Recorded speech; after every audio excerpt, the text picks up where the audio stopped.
Vemos el primer ataque del terciario. Gracias a su red. ¡Matarlo! Sí que lo van a matar.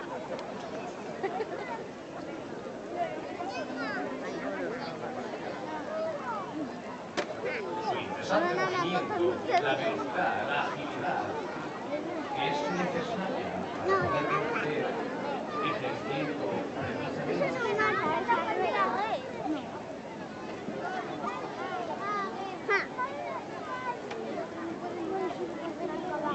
Con la red podía conseguir utilizar su potencial o incluso desarmar.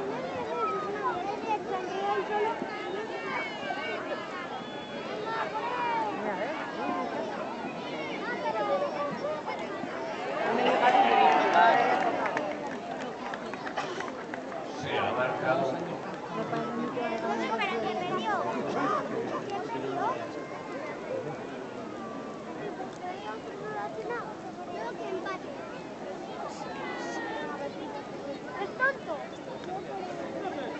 Y continúa el combate que, como pueden ver, sigue una norma muy estricta y el árbitro va dictando todo lo necesario.